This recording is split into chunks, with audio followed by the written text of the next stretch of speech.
Meron ako ditong mga gamit, plate, ayan, kung makikita ninyo. Ito, plate pa ito ng nanay ko nung dalaga pa siya. So, naabutan pa namin, ilang taon na ako nung ngayon. So, as far I remembered, yang 20 years old ang nanay ko, 20 to 30. Mga 20, kasi nag-asawa ang nanay ko, 30 years old. So, ito gamit na niya noon. So, ilang taon na ako ngayon. So, kung ito total, nasa 100 years na ito. So, ito yung plate na flat. Ayan.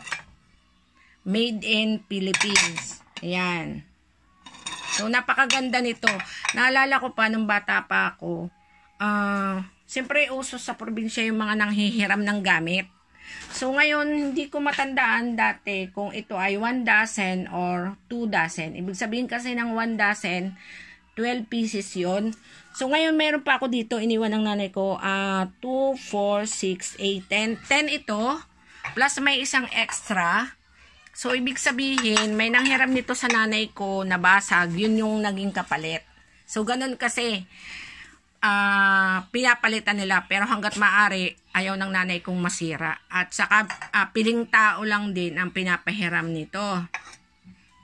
So, ngayon, ayan ayan pa yung mga itsura talaga ng pinggan nung unang panahon. Na ito ay ginagamit lang kapag may mga occasion.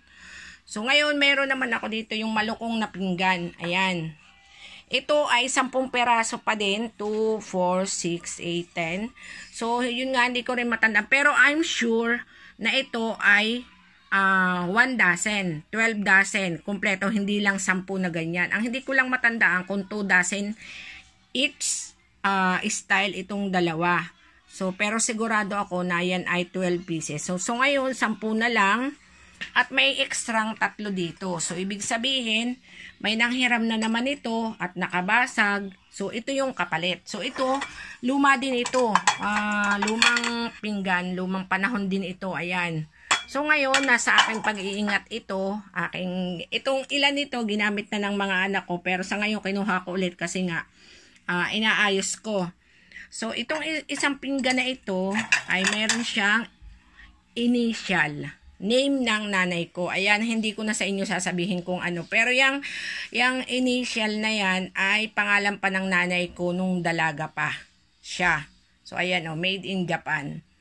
And then, itong isa, made in Philippines. Ayan. Napakatitibay nitong pinggan na ito. Ayan. So, itong pinggan na itong malukong ay mayroon siyang katernong tasa. Ayan ito yung tasa. Ganyan na ganyan din. Ayan. So, itong tasa, mayroon din siyang initial. Ayan, LMM. So, pangalan po yan ng nanay ko nung dalaga pa siya. So, ayan. Alam ko ito may mga terno din na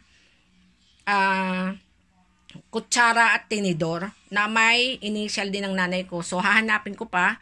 Sa ngayon, ito munang mga pinggan ang isi-share ko sa inyo.